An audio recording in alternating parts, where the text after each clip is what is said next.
الكلاسيفيكيشن بتاع الفلويد ميكانكس، التصنيف بتاع الفلويد ميكانكس، الفلويد فلوز مش الفلويد ميكانكس. في عندي 6 تصنيفات: فيسكس وانفيسكت، انترنال واكسترنال، كومبريسيبل انكمبريسيبل، لامينار وتيربلنت، ستيدي وان ستيدي، 1 2 3 دايمنشنال فلوز. تمام؟ ناخد كل واحده فيهم. الفيسكس والانفيسكت. ايه المقصود بالفيسكس والانفيسكت؟ بصوا يا باشمهندسين، كلمه فيسكس جايه نسبه الى كلمه فيسكوستي اللي هي اللزوجه، اللي هي الايه؟ اللي هي ايه؟ اللزوجه. اللزوجه ديت هي باختصار عباره عن خاصيه من خصائص المائع، بتعبر عن مدى مقاومه المائع للسريان. بتعبر عن مدى مقاومه المائع للسريان. معناه ايه الكلام ده؟ معناه ان الميه عايزه تمشي بس اللزوجه بتقول لها لا انت مش ماشيه، انا هوقفك شويه، هعطلك شويه. تمام كده؟ طيب لو انا عندي زيت، لا اللزوجه بتاعته اكبر شويه من لزوجه الميه. فلو انا عندي انبوبتين، دي انبوبه ودي انبوبه ثانيه، ديت ماشي فيها ميه وديت ماشي فيها زيت، تمام؟ اهو ده الاتجاه بتاع السريان، وفي المقدمه بتاعتنا نفس الضغط او نفس الطاقه اللي بتزق الميه وبتزق الايه؟ الزيت. هتلاقي الزيت ده يتحرك بسرعه وليكن 1 متر في الثانيه، هنا الميه ماشيه بسرعه 2 متر في الثانيه، 3 متر في الثانيه. ليه؟ اللزوجه بتاعتها اقل. فاللزوجه هي خاصيه من خصائص المائع، بتحاول توقف السائل، بتحاول توقف المائع ده عن السريان. طيب الفيسكس والانفيسكت ايه المقصود بيهم؟ مش احنا قلنا النو سليب كونديشن ظاهره جايه بسبب الفيسكوستي؟ صح؟ احنا فضلنا نغير في السرعات كده لحد ما وصلنا للطبقه دي اهي. بعديها السرعه فضلت ثابته. معناها ايه السرعه فضلت ثابته؟ معناها ان تاثير اللزوجه ما عادلوش لازمه. فالمنطقه ده اهي هي ديت الفيسكس اللي بيظهر فيها تاثير الفيسكوستي. لكن المنطقه الثانيه ديت بيقولوا عليها الفري ستريم. الفري ستريم اللي هي ما بيظهرش فيها تاثير الفيسكوستي. تمام كده؟ خلاص. بعد الطبقه ديت المائع ماشي بسرعه ثابته، الفيسكوستي ملهاش اي تاثير عندي خالص. لكن طول ما انا ماشي داخل المنطقه دي، لا ده المائع بتاعي السريان بتاعي فيسكس فلو. فيسكس فلو. خلاص كده؟ اهي. هتلاحظ ان عندك ده توزيع السرعه، ده توزيع السرعه، تمام؟ المنطقه اللي بيحصل فيها تغيير في شكل الفروست بروفايل دي اللي بنقول عليها الفيسكس فلو او الفيسكس فلو ريجن. بعد كده الانفيسكت فلو. الانفيسكت فلو يعني تاثير اللزوجه اصبح منعدم، ما عندوش لازمه. خلاص كده؟ طيب الانترنال والاكسترنال. الانترنال فلو والاكسترنال فلو. طالما ان انت داخل ماشي سريان داخل الانبوبه فده اسمه انترنال فلو. لكن السريان اللي هو خارج مثلا على سطح خارجي، ترعه عندك مكشوفه للجو وضغط جوي، فالسريان فيها بيكون اكسترنال فلو. تمام؟ يبقى لو انا شغال في الاوبن تشانل دي زي الترع والمصارف، ده اسمه اكسترنال فلو. لكن لو داخل الانابيب ده اسمه انترنال فلو. دي طبعا ده سريان اكسترنال فوق سفير، فوق كوره. طيب الكمبريسبل والانكمبريسبل. الانكمبريسبل فلو ده سريان بتاع السوائل. سريان السوائل. ايه سريان السوائل ده؟ اللي هي يعني الموائع الغير قابله للانضغاط. يعني ايه غير قابله للانضغاط؟ لسه كاتبينها من شويه، اللي هو الكثافه ما بتتغيرش. تمام؟ كثافه تقريبا almost constant. لكن الكمبريسبل فلو لا، ده بقى اللي هو الكثافه بتاعه المائع بايه؟ بتتغير. زي مين؟ زي الهاي سبيد جاس فلو، اللي هو زي التطبيق بتاع الصواريخ والطيران. وفي الحاله ديت بيبقى فيه عندي بارامتر جديد اسمه الماخ نمبر. الماده بتاعه الجاز داينامكس اللي هتاخدها في سنه ثالثه، يعني الماخ نمبر داخل في كل المواضيع بتاعتها، هتدرسوه بالتفصيل ان شاء الله. تمام؟ فاحنا شغلنا في الفلويد ميكانكس مع الانكمبريسبل فلو. ان شاء الله في سنه ثالثه هتشتغلوا مع الكمبريسبل فلو. طيب اللامينر والتيربلنت. اللامينر فلو هو عباره عن السريان. كلمه لامينر يعني رقائقي، حاجه كده انسيابيه، وحاجه يعني ماشي كانه حرير كده، طبقه ناعمه انسيابيه جدا. لكن التربلنت فلو هي سريان عشوائي، حاجه كده يعني حركه المائع فيها عشوائيه، هتشوفوها دلوقتي. تمام. والترانزيشنال فلو هو المرحله الانتقاليه من اللامينر للتربلنت. طب هو مين اللي بيحدد السريان ده اذا كان لامينر ولا اذا كان تربلنت؟ الراجل عندنا اسمه رينولد نمبر، وده بيساوي الرو في البي في التي على الميو. الميو ديت اللي هي اللزوم، الوحده بتاعتها باسكال ثانيه. الرو اللي هي الدينستي، كيلو جرام على المتر مكعب. الفي اللي هي السرعه، متر على الثانيه. التي اللي هو الدايمتر بالمتر. لما تيجي تشوف الوحده بتاعت الكلام ده هيطلع لك دايمنشن لسه ملوش وحدات. تمام. رينولد نمبر، ورينولد ده اسم شخص هو اللي عمل التجربه وطلع الرقم ده وسماه باسمه. تمام. هو ده بقى اللي بيحدد نوع السريان بتاعك اذا كان لامينر ولا تيربلنت. تمام. طب امتى يكون السريان لامينر ولا امتى يكون تيربلنت؟ بالنسبه لي الانترنال فلو، مين الانترنال فلو ده؟ اللي هو السريان داخل الانابيب. لو الرينولد نمبر ده اقل من 2300 يبقى السريان ده لامينر. اكبر من 2300 يبقى السريان ده ايه؟ تيربلنت. السريان ده ايه؟ تيربلنت. يبقى لو اقل من 2300 ده اسم رينولد اهو الراجل ده. تمام. طبعا دي صوره بتوضح شكل السريان. دي ما هي السحب ماشي؟ دي صوره متاخده للسريان وهو ماشي. اللي فوق ده كأن المائع ماشي طبقات فوق بعضها. ودي حاله انتقاليه ما بين اللامينر والتيربلنت العشوائي اللي تحت خالص ده. تمام؟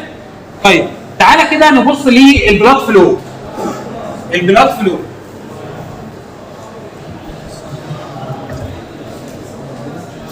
بص يا باشمهندسين، ده شكل اللامينر. كل سهم من دول بيعبر عن طبقه من طبقات الماء ماشيه فوق بعضها. لكن شوف التيربلنت مفيش لا طبقه ولا كلام بالفاضي ده. الدنيا داخله كلها في بعضها. ايه؟ بالظبط. بص بقى، ده كده جسم الشريان مثلا، اللي هو السوليد اللي تحت ده، البني الغامق ده. تمام؟ بص، او طبقه الدم الملامسه للشريان ده صفر، سرعتها صفر، واخده سرعه الايه؟ سرعه الجسم. طبقه المائع اللي فيها ماشيه بسرعه اكبر شويه، طبقه المائع اللي فيها ماشيه بسرعه اكبر، وهكذا. تمام؟ زي ما انت شايف كده. هي ديت اللي كنا بنقول عليها اللي بتاعت النو سليب كونديشن. بص يا باشمهندسين، شايف انت الشكل ده بتاع النو سليب كونديشن؟ ده بالنسبه لمين؟ احنا قلنا اعتبرنا ان السطح اللي تحت ده سطح ايه؟ جسم صلب، بليت لوح. تمام؟ طيب تخيل معايا بقى لو ده داخل انبوبه. ده سطحي وده سطحي. هيبقى الشكل عامل ازاي؟ اهو ده شكل كده. ارسم فيه توزيع السرعه هيبقى واخد الشكل ده. اهو السرعه هنا السرعه صفر، وهنا السرعه صفر. ما هو ده جسم صلب وده جسم صلب. تمام؟ هنا السرعه بدات تزيد شويه لحد ما توصل للسنتر لاين. ده اقصى سرعه هتكون موجوده في السنتر لاين. نفس الكلام هنا، تزيد شويه، اقصى سرعه موجوده فين؟ في السنتر لاين. ده شكل توزيع السرعه داخل الانابيب.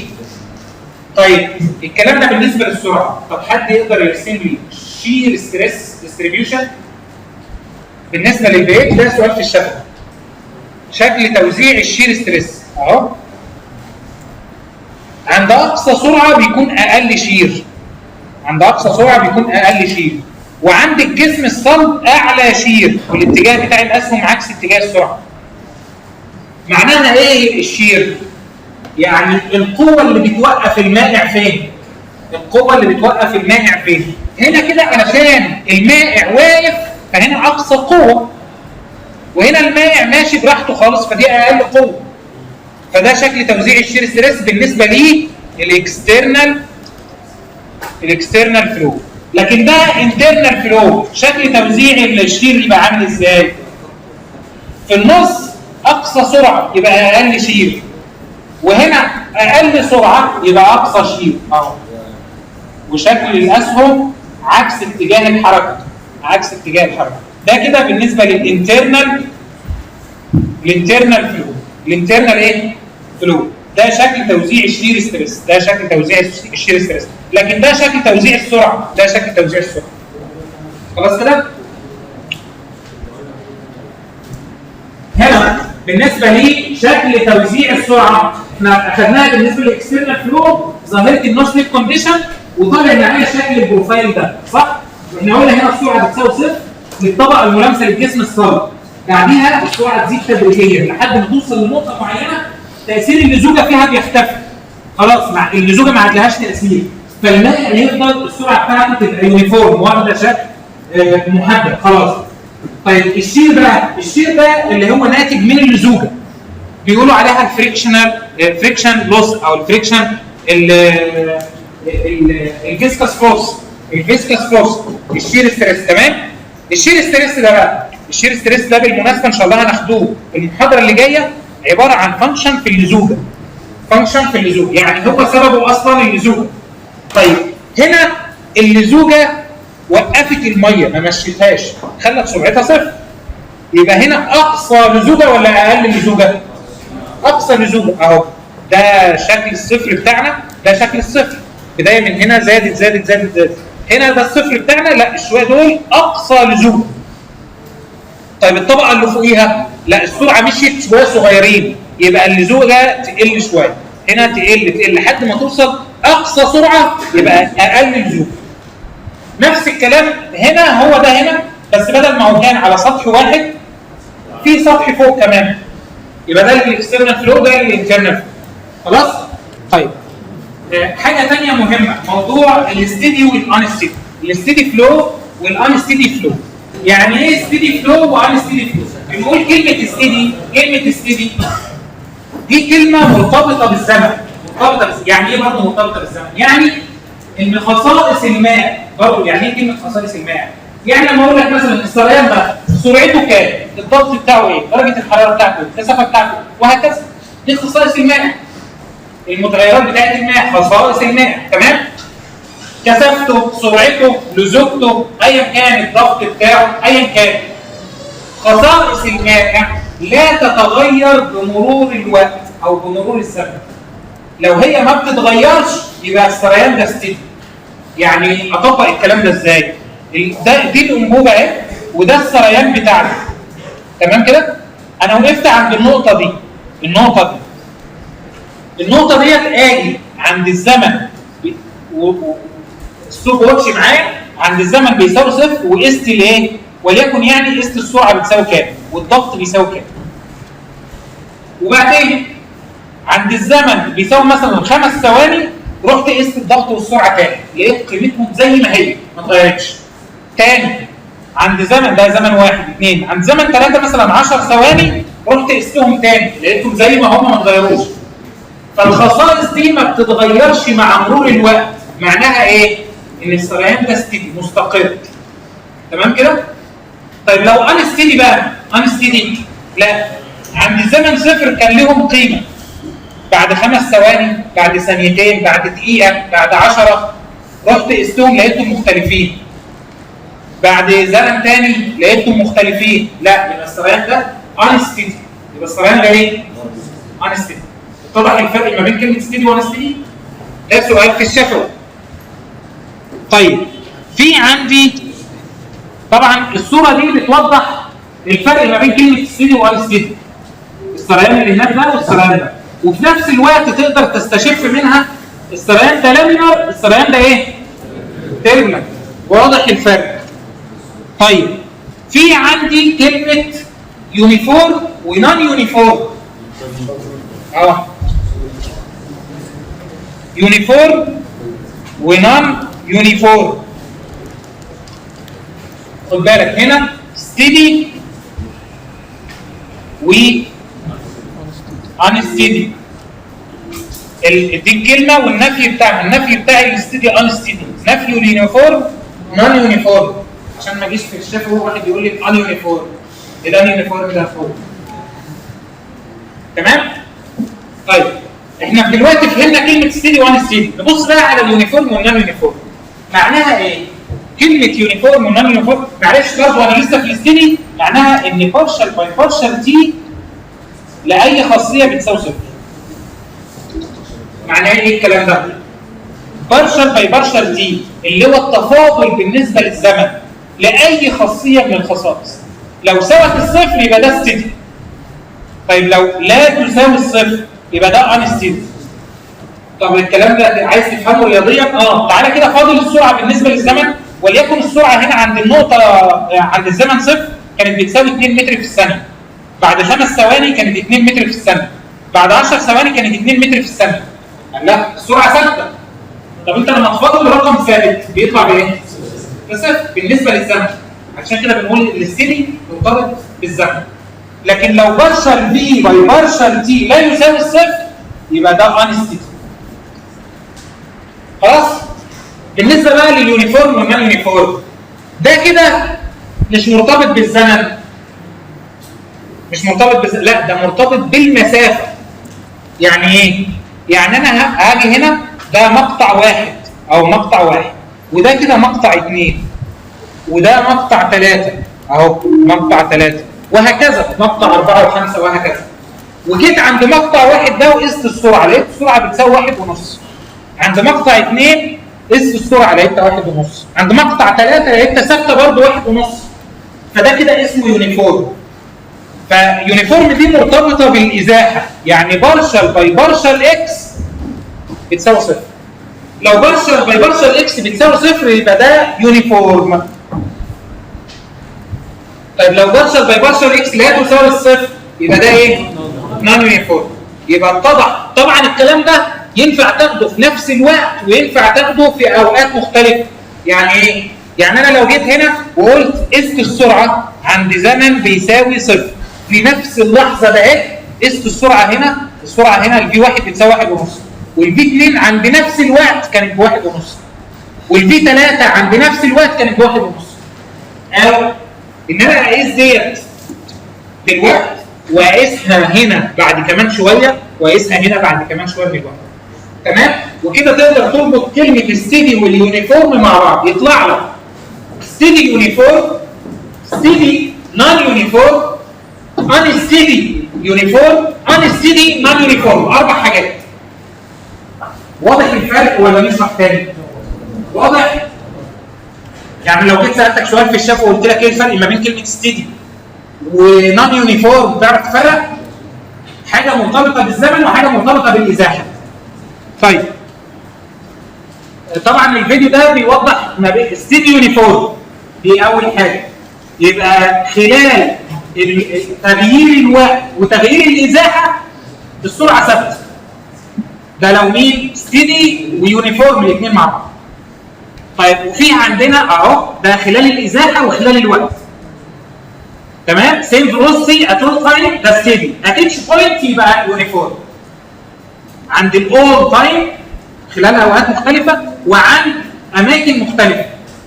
وفي عندك اللي هو مثلا دي كده اللي هي سرعه خلال اماكن مختلفه، خلال الاماكن مختلفه مختلفه لكن خلال زمن واحد، الزمن ثابت يعني.